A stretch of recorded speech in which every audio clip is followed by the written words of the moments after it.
Colour તો મસ્ત છે, કેટલા ના આપ્યા? હા સર, આ 20 રૂપિયાની પડીકી આવશે. એક કામ કરો ને, મને આ પીળો કલર, ગુલાબી કલર, લાલ કલર. એક જ મિનિટ હો. હા શિવાની, એ તમને યાદ છે ને આજે તમારા ઘરની લોન માટે બેંકે જવાનું છે, પછી હોળીની રજામાં બેંકે બંધ હશે. અરે સારું થયું તો યાદ દેવડાવ્યું. હા હું જાતો જાઉં. ઓ ભાઈ, કલર નથી લેવાનો. અરે આ બધું ઘરના કામ છે ને, ફોન આવી ગયો, બેંક અર્જન્ટ કામ આવી ગયું, એવું લાગશે ને તો હું પછી લેવા આવીશ ને. મમ્મી? હા મમ્મી.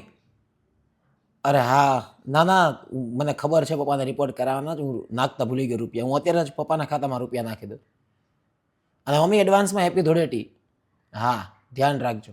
હા તમારું. હા આ ખાખરા સારા નહીં તો ક્યાંથી લઈ આવી? તો ખાખરા તો તમને ભાવે છે ત્યાંથી જ લઈ આવી છું. એ બધું તો ઠીક, તમને ધૂળેટી રમવાનો શોખ નથી? હું તો નાની હતી ને ત્યારે બહુ જ કલરથી રમતી. અરે ધૂળેટીમાં રમવાની વાત જાવ, અમને હતો ગાંડો શોખ. અમે સ્કૂલે જતા ને તો 3 દિવસ પહેલા તો રોજ રમીને આવતા. મમ્મી કંટાળી જતા અમને નવડાવીને. અને ધૂળેટીના આગલા દિવસે આખી રાત જાગવાનું હોય. બધા અમે ભેગા થતા ને, ફુગા ભરતા. ડોલું ને ડોલું ફુગા ભરેલી હોય અને અમે પાકા કલર રમતા. હે હાસ તો આજકાલના છોકરા રમે શું રેમાં કહેવાય, એ રમતા હશે, પણ હવે અમારો તો ટાઈમ હતો યાર.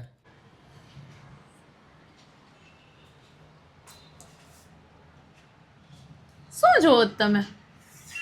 કાંઈ નહીં, છે ને બધા છોકરા રમે જ નથી ધૂળેટી. તમારે નથી રમવું?